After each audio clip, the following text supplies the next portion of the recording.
गोष्टी महाराज हे YouTube channel आजच सबस्क्राईब करा, बेल आयकॉनवर क्लिक करा.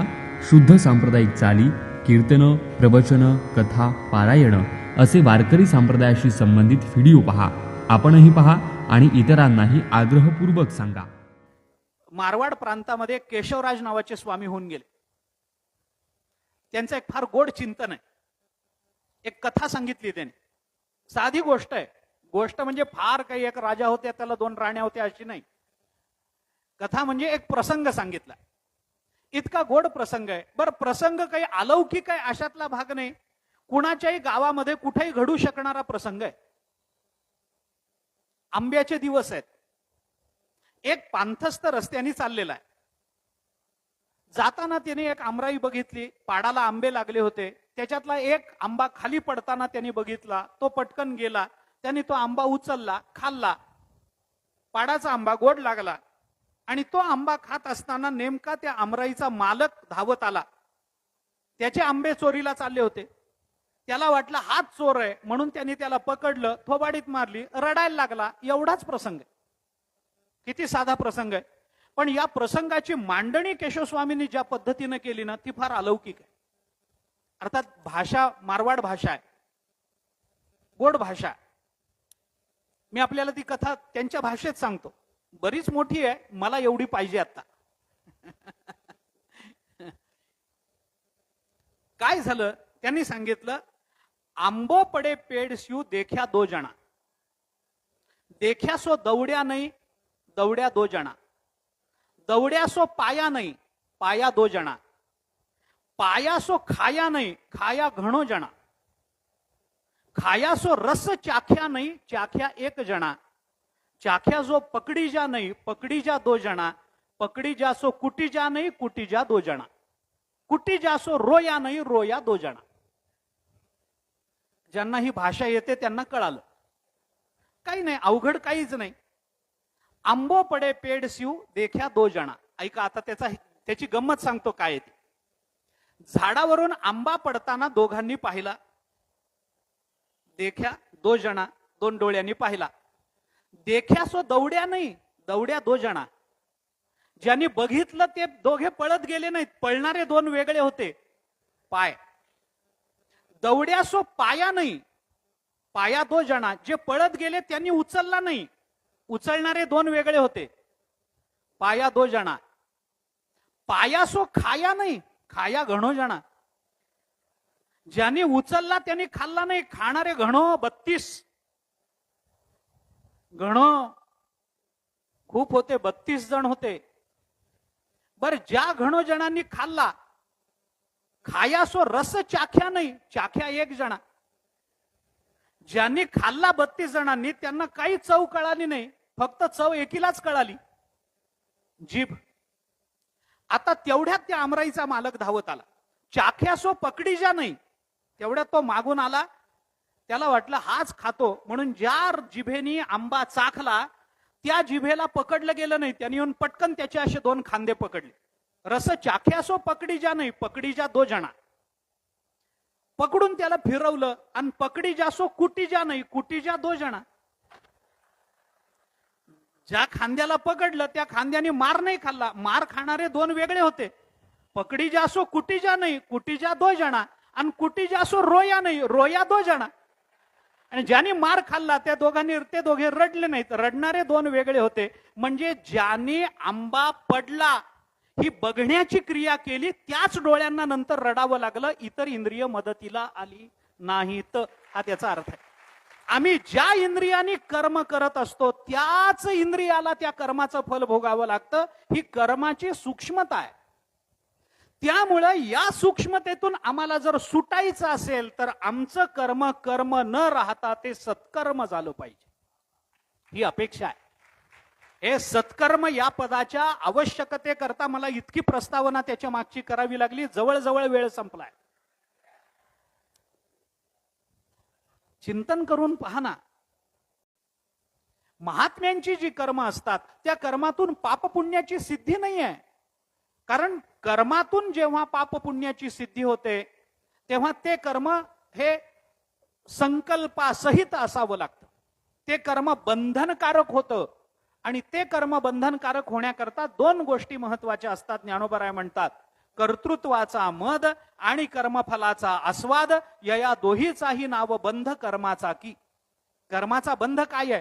कर्तृत्वाचा अभिमान आणि कर्मफलाची आसक्ती ठेवून केलेलं कर्म हे आपल्याला बंधनकारक होत असतं. याचं उलट कधी होत नाही. कर्मफलाचा कधी अभिमान नसतो आणि कर्तृत्वाची आसक्ती नसते माणसाला. माणसाला कर्तृत्वाचा अभिमानच राहणार आणि कर्मफलाची आसक्तीच राहणार. अभिमानाच्या त्यागामध्ये फलासक्तीचा त्याग होतो, हे गौण आहे. पुढं आत्ता महत्वाचं नाहीये. आमचा अभिमान आम्हाला बांधून टाकतो आणि मग ते कर्म आम्हाला भोगावंच लागतं. केले कर्म झाले तेची भोग आले, उपजले मेले ऐसे किती नाथ महाराजांनी हरिपाठात म्हटलंय. मी त्याची संगती लावताना वेगळी लावतो अजूनही. केले कर्म झाले तेची, हा जो चकार आहे की नाही, केलेलं कर्म तेच आपल्याला भोगावं लागतं, हा चकार आहे की नाही, हा फक्त तेची इथं लावायचा नाही, तो सगळीकडे लावायचा त्या चरणामध्ये. केलेलंच कर्मच आपल्यालाच तेच भोगावंच लागतच असं आहे ते. हा चकार व्यावर्तक आहे म्हणून सगळीकडे लावावा लागतो. गंमत आहे त्याची. आम्ही केलेलं कर्म आम्हाला भोगावं नाही. कर्मशास्त्र म्हणतं याच्याही पुढे जाऊन आम्ही केलेलं कर्म आम्हाला भोगावं लागेल, नवल नाही. आम्ही जर एखादं कर्म ज्या इंद्रियाकडून करतो त्याच इंद्रियाला भोगावं लागेल. जर डाव्या डोळ्यांनी कर्म केलं असेल तर डावाच डोळा भोगेल, जर उजव्या हाताने कर्म केलं असेल तर उजवाच हात भोगेल. याची कितीतरी उदाहरणं आहेत. एखाद्या गाडीच्या अपघातामध्ये एखाद्या माणसाचा, 4 माणसं प्रवास करत असतात, एखाद्या माणसाचा जीव जातो, एखाद्या माणसाचा डावा पाय मोडतो, एखाद्या माणसाची करंगळीच मोडते आणि एखाद्या माणसाला खर्चटतही नाही. अपघात जर समान झाला तर 4 का? कारण चौघांची कर्म वेगळी आहेत म्हणून तिथं तिथं ते फल मिळालं. हे मानावं लागतं. सत्कर्म ही काय संकल्पना आहे? कर्मापेक्षा वेगळी आहे. सत्कर्म म्हणजे नेमकं काय आहे? सत्कर्म म्हणजे पुण्यकर्म आहे का? सत्कर्म म्हणजे चांगलं कर्म आहे का? सत्कर्म या शब्दाचा अर्थ काय? वेगवेगळे अर्थ या संकल्पनेला प्राप्त झाले. सत चांगलं, सत सत्य, सगळेच अर्थ आहेत ना. सत्पदाला जे जे अर्थ लागतील ते सगळे अर्थ सत्कर्माला लावता येतील. पण मला तो विस्तार नाही करायचा आता. ते कोणता अर्थ लागतोय, हा अर्थ बरोबर आहे का, कर्म सत्य असतं का, वगैरे वगैरे. सत्कर्म म्हणजे काय? सत्कर्म म्हणजे चांगलं कर्म. चांगलं कर्म म्हणजे काय? जे पुण्य देतं ते चांगलं कर्म आहे. फल देणारं कोणतंही कर्म, ते पापात्मक असो अथवा पुण्यात्मक असतो, ते कर्म वाईटच समजलं जातं. कारण ते आम्हाला पुनर्जन्माला कारण ठरत आहे. कारण ती आमची वासना आहे. वासनात विविधा प्रोक्ता शुद्धाच्या मलिनस्तथा मलिना जन्म हेतु शुद्धा जन्म विनाशिनी. त्या अंगानं सत्कर्म म्हणजे काय? ज्ञानेश्वर महाराजांनी त्याचं केलेलं चिंतन अधिक आपल्याला जे चांगल्या अर्थाने विचारात घेता येईल. संतासवे वसता योग ज्ञानी पैसता गुरुचरण उपासिता वैराग्यसी येण्याची सत्कर्मे अशेष ही अज्ञान विरमे जयाचेनी अहम विश्रामे आत्मरूपी. मी 1-2 अर्थ त्याचे सांगतो, जास्त बोलत नाही. सत्कर्मामध्ये त्याची आवड वाढती राहिली पाहिजे, हे जे ज्ञानेश्वर महाराजांचं म्हणणं आहे. काल आपण एक गोष्ट बोललो होतो, सत्कर्म म्हणजे काय ते सांगतो. 2 अर्थ तत्वदृष्टीने बघायचे झाले तर पहिला अर्थ सांगतो, सत्कर्म म्हणजे शास्त्रांनी जे करा म्हणून सांगितलेलं कर्म आहे ते. ऐका, या शास्त्र विधिम उत्सृज्य वर्तते कामकारतः.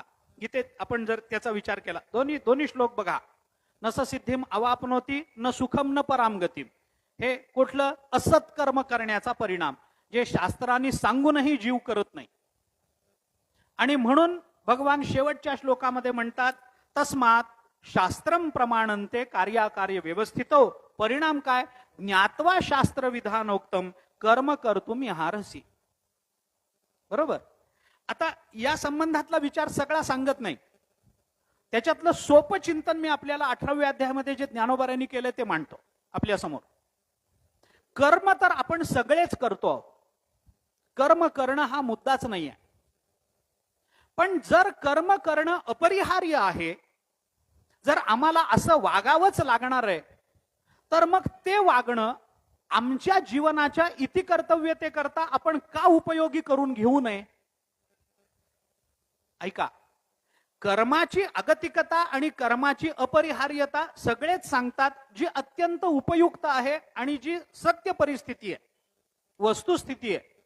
कर्म आपल्याला करावं लागणार आहे. मग केलेलं कर्म अशा पद्धतीनं का करू नये की जे कर्म आमच्या जीवनाच्या इतिकर्तव्यतेला उपयोगी ठरेल? आणि जर ते कर्म तशा पद्धतीने करता आलं तर त्याला सत्कर्म म्हणा. गोष्टी महाराज हे यूट्यूब चॅनल आजच सबस्क्राईब करा. बेल आयकॉनवर क्लिक करा. शुद्ध सांप्रदायिक चाली, कीर्तनं, प्रवचनं, कथा, पारायणं असे वारकरी संप्रदायाशी संबंधित व्हिडिओ पहा. आपणही पहा आणि इतरांनाही आग्रहपूर्वक सांगा.